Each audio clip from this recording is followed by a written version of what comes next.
for the planet, other living things, and our descendants. You're not in despair? There's no time for despair. Professor Lovejoy, many thanks for talking to us. The time is 14 minutes, 8 time for thought for the day. The speaker here in our studio this morning is the Reverend Dr. Rob Marshall, who is the rector of Digswell, Welling Garden City. Morning, Rob. Morning, Justin. The conflicting and contradictory adjectives applied on this program yesterday following the announcement of the death of the former Zimbabwean President Robert Mugabe have continued overnight. All of them reflect on the before and the after.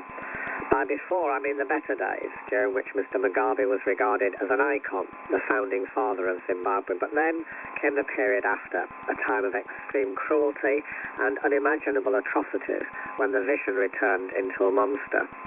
It was so bad that the then Archbishop of Cape Town, Desmond Tutu, went as far as to describe Mugabe as Frankenstein. He called on the Zimbabwean president to repent and to restore his country's fortunes. Here at home, the Archbishop of York memorably removed his dog collar on the Andrew Marr show in 2007 as an act of solidarity with the people of Zimbabwe. He refused to wear it again until 2 years ago, when Mugabe was removed from office. During this program yesterday, Justin put a simple but profound question to Peter Hain. What's the future now for Zimbabwe? Because, if nothing else, the people of a country that have been in the news, as well as in many people's prayers for as long as I can remember, continue to wait for economic stability and personal freedom without it yet being a reality. In the post-Mugabe era, the situation has hardly improved. Indeed, many believe it's even worse. Even the very basics of what most of us take for granted, a safe place to stay, water, food, a sense that we dare to believe that we belong, would be a transformative experience for many in Zimbabwe. Still, they wait.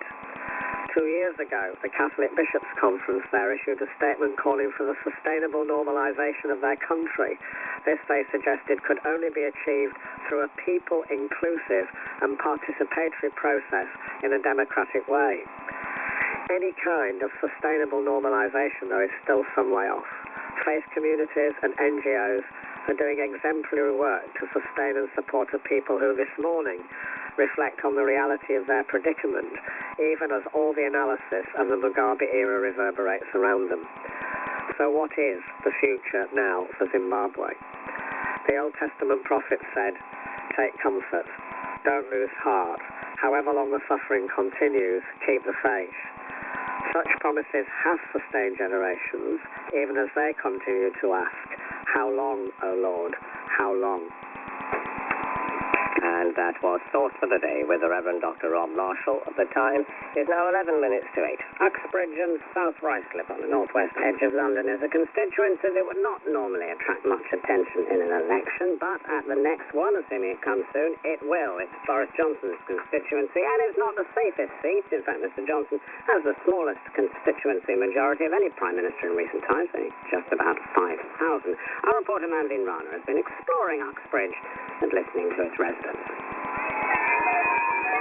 Here in Uxbridge, everyone has an opinion of their local MP and the week he's had. I like it, full stop. He's the sort of bloke we want. All these other pracks are no good at all. I think he's trying to do what the country wants to do, but he's getting blocked at all opportunities, isn't he? Do you think he's done well in his first proper week? I think he has, because he's announced lots of good new measures. I feel quite sorry for him. He's trying his best, and he's getting no help from everybody. He gets help from me. How do you think he's done his first week in Parliament? Well, I think it's appalling, isn't it? He's supposed to unite the country. He's split his own party. He's split Parliament. He's destroying everything he touches at the moment. You know, what can you say? The man's an idiot. Can't even comb his hair. I think he's a joke. He's a liar. Yeah. Would you vote for him if there's an election soon? Voted for him? Would you? No. You got no chance from me to vote for Boris Johnson.